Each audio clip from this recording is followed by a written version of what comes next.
जय हिंद, वंदे मातरम। नमस्कार साथियों, स्वागत है आप सभी का आपके अपने यूट्यूब चैनल अवतार क्लासेस में। मैं पाल प्रवीण। आज के वीडियो में बात करेंगे दैनिक सामान्य ज्ञान। आप किसी भी कॉम्पिटेटिव एग्जाम की तैयारी करते हैं, उसके लिए वीडियो बहुत ही इंपॉर्टेंट होने वाला है। जिन लोगों ने अभी तक हमारे यूट्यूब चैनल अवतार क्लासेस को सब्सक्राइब नहीं किया है, तो प्लीज़ सभी लोग चैनल को सब्सक्राइब ज़रूर कर लें। और आइए शुरुआत करते हैं आज की शानदार क्लास के साथ। आज का पहला प्रश्न है, योजना आयोग द्वारा भारत को 2020 ईस्वी तक विकसित राष्ट्र बनाने के उद्देश्य से तैयार किया गया दृष्टि पत्र क्या था? यानी किस दृष्टि पत्र के तहत भारत को 2020 तक साथियों विकसित राष्ट्र बनाने के उद्देश्य से तैयार किया गया था? तो साथियों उस दृष्टि पत्र का नाम था इंडिया विजन 2020। आप नोट करिएगा, ठीक है। उस दृष्टि पत्र का नाम था इंडिया विजन 2020 तक भारत को एक विकसित राष्ट्र बनाने के उद्देश्य से तैयार किया गया था। अगला ऑप्शन है, भारतीय रिजर्व बैंक की स्थापना कब की गई थी? आप नोट करिएगा। तो भारतीय रिजर्व बैंक की अगर स्थापना की बात करें, 1 अप्रैल 1935 में भारतीय रिजर्व बैंक की स्थापना की गई थी। आपने इसको नोट करना है, मोस्ट इंपोर्टेंट पॉइंट है। अगला ऑप्शन है, भारत में पहली पंचवर्षीय योजना कब शुरू की गई थी? भारत में अगर साथियों बात करें, भारत में पहली पंचवर्षीय योजना कब शुरू की गई थी? सही आंसर है 1 अप्रैल 1951 को भारत में पहली पंचवर्षीय योजना शुरू की गई।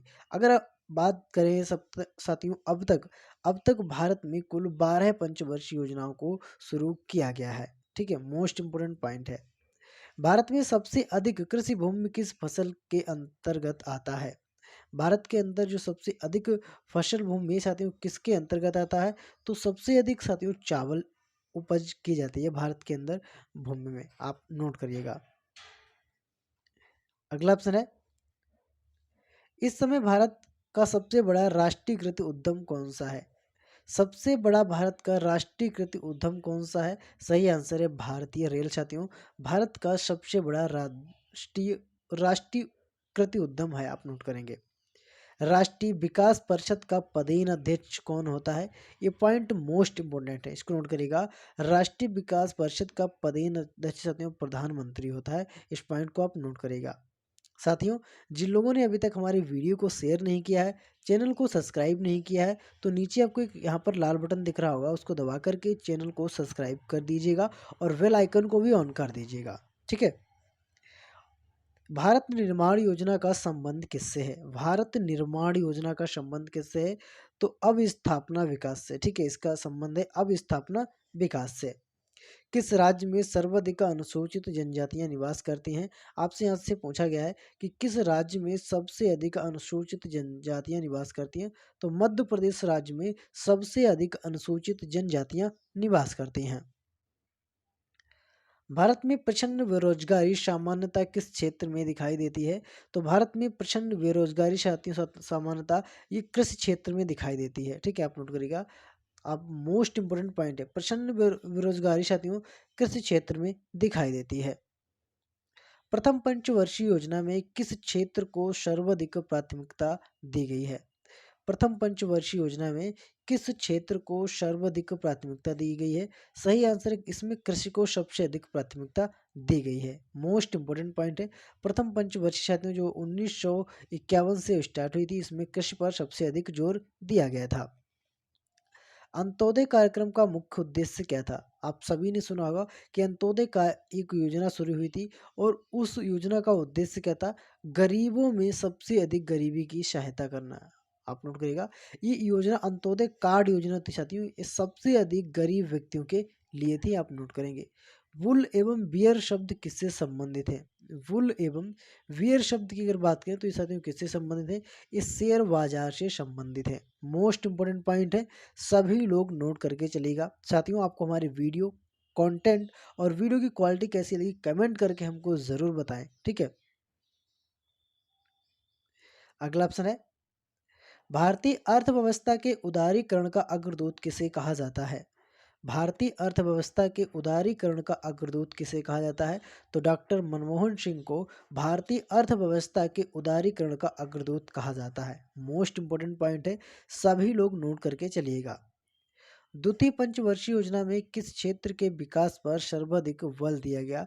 तो द्वितीय पंचवर्षीय योजना साथियों स्टार्ट हुई और इसमें किस विकास पर सर्वाधिक बल दिया गया? तो उद्योग के क्षेत्र में इसमें सबसे अधिक बल दिया गया। द्वितीय पंचवर्षीय योजना के तहत भारत में कई कारखानों की स्थापना की गई, जो आज भी साथियों भारत की आर्थिक स्थिति को मजबूत किए हुए हैं। अगला ऑप्शन है, भारत के ग्रामीण क्षेत्रों में पाई जाने वाली बेरोजगारी का मुख्य रूप क्या होता है? मोस्ट इम्पोर्टेंट पॉइंट है।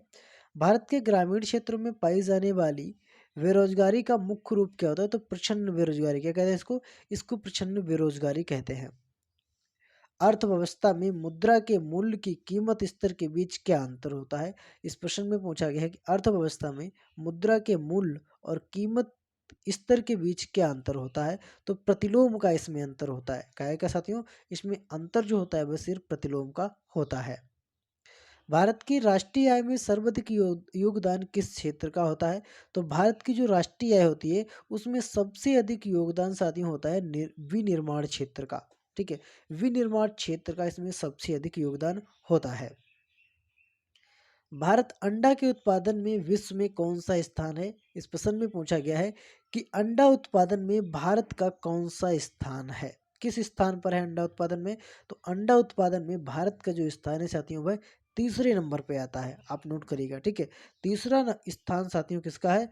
भारत का अंडा उत्पादन में।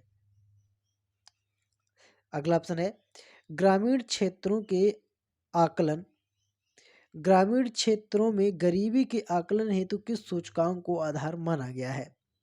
ग्रामीण क्षेत्रों में गरीबी के आकलन हेतु किस सूचकांक को आधार माना गया है?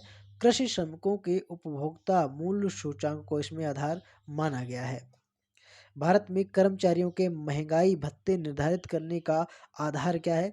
तो भारत में जो भी कर्मचारी होते हैं उनके महंगाई भत्ते निर्धारित करने का आधार उपभोक्ता मूल्य सूचकांक होता है। अगला ऑप्शन है, बजट घाटा का क्या अर्थ होता है?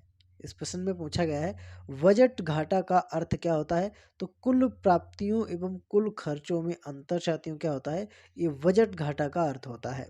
भुगतान संतुलन के विपरीत होने की दिशा में कौन सा कदम स्थिति सुधारने में सहायक होता है? तो अवमूल्यन साथियों, ये स्थिति सुधारने में सहायक होता है अवमूल्यन। पंचवर्षीय योजनाओं के इतिहास में भारत की सर्वाधिक असफल योजना किस योजना को माना जाता है?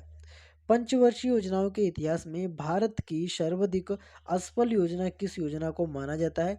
तो तृतीय योजना को माना जाता है। मोस्ट इंपोर्टेंट पॉइंट है, आप नोट करके चलिएगा। अगला ऑप्शन है, 10वीं पंचवर्षीय योजना के अंतर्गत कितने प्रतिशत वार्षिक विकास दर का लक्ष्य निर्धारित किया गया? मोस्ट इम्पोर्टेंट पॉइंट है। और लास्ट प्रश्न है आज की वीडियो का। कमेंट करके हमको ज़रूर बताएं साथियों कि वीडियो कैसा लगा। इसमें साथियों 8% वार्षिक विकास दर का लक्ष्य निर्धारित किया गया था 10वीं पंचवर्षीय योजना में। कमेंट करके हमको ज़रूर बताएं कि आपको हमारा वीडियो कैसा लगा। ठीक है, और जिन लोगों ने चैनल को सब्सक्राइब नहीं किया है तो सभी लोग वीडियो को शेयर करें, दोस्तों से मित्रों से चैनल को सभी से सब्सक्राइब करवाएं। मिलता हूँ अगली वीडियो में, तब तक के लिए जय हिंद।